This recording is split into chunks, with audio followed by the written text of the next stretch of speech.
Ito yung... Ay, okay. Ito sa inyo din to. Oo, may ice cream kami. Bakit? Ganyan. Iba-iba. Ito, pa-check nito sir. Hindi yan. Oo, iba to. Okay, so iba yun. So, walang tumama sa order nyo sir. 713. Kasi kasuhin ko lang to.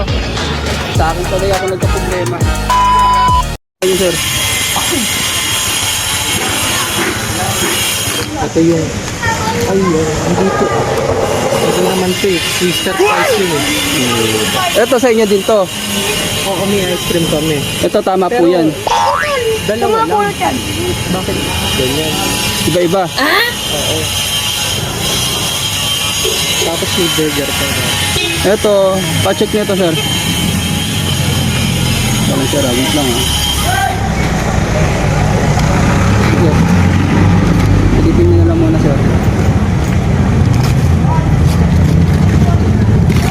Oo, dito. Hindi yan. Oo. Okay, sa iba yan. Ano? Yan na sir, balik na sir. Diba? So, walang tumama sa order nyo sir. Wala pong tumama. Pero tama yung code, di ba po? 713. 713. Oh, tinan mo to. 713. Twister price oh. Yung diretsong price yung Oh. Tira ulo. Sige. Ganito na lang sir. Babalik po ako uli, ha? sige. Sige po. Sige, sabihin ko lang to. Sige. Sa akin tuloy ako nagka-problema. Dito sir, ha?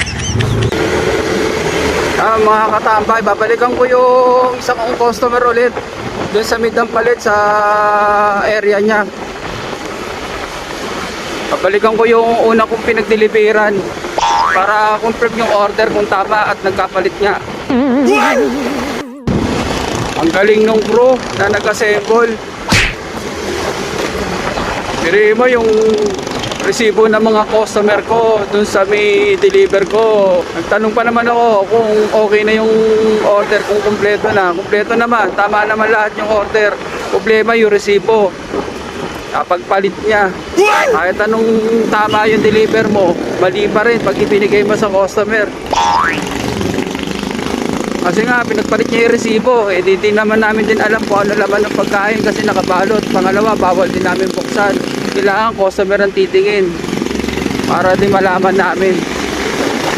Nandito na ako mga katambay doon sa may area ng customer ko. Paliko na ako rito sa kanan. Sige ma'am, nandito po ako sa unang customer ko. Bali, nagkamali po yung merchant ng pag-deliver. Ito may 10 pieces. Ay, mali yung merchant ng pagbigay ng ng resibo. Ito may 10 pieces chicken nuggets. Meron. 2 cheeseburger solo. Meron. Isang chicken McChicken. Meron. Beef fries. May regular din. Tapos 2 cook float na medium. Ito, dalawa po. Opo. Tapos cheeseburger fries solo meal. Regular. Ito yun. Ito po sa inyo to. Opo. Tapos yung isa, sir, akin na yan, sir. Itong isa. Ito yung nga sa amin. Puro ice cream to eh.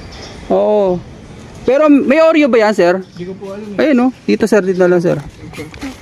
Kasaway talaga. Ayun, Oreo. Merong Oreo. Okay. Meron pang isa.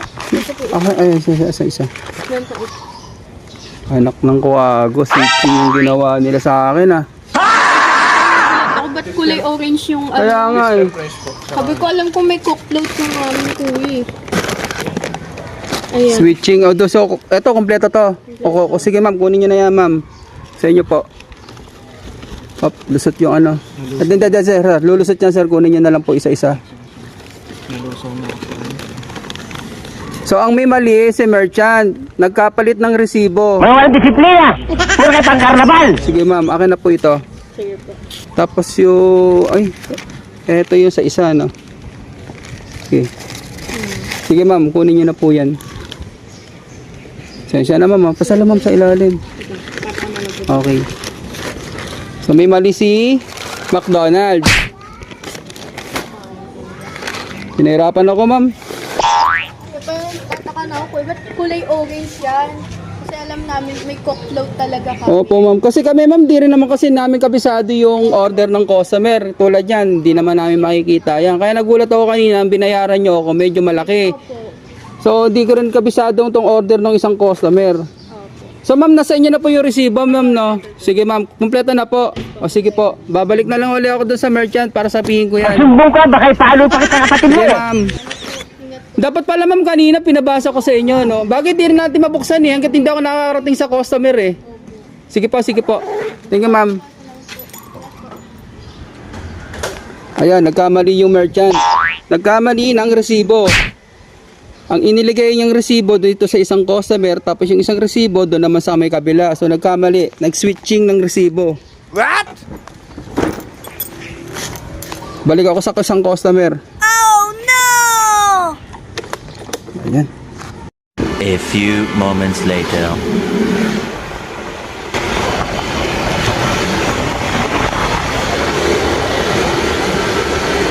Kalayuan din niya mga katambay.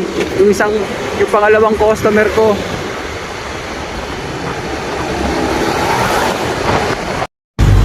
Andito na ako sa pangalawang customer. Bumalik ako dahil mali yung resibo nila. Ma'am, paaba po, nandito na po ako. Yes po, nandito na rin po ako. Sige po, sige po. Sige po. Tinawagan ko yung customer, nakakaya. Mali yung McDonald's. Napagpalit nila ng resibo. Hindi rin naman namin kabisado yung pagkain ng customer kasi nga nakabalot.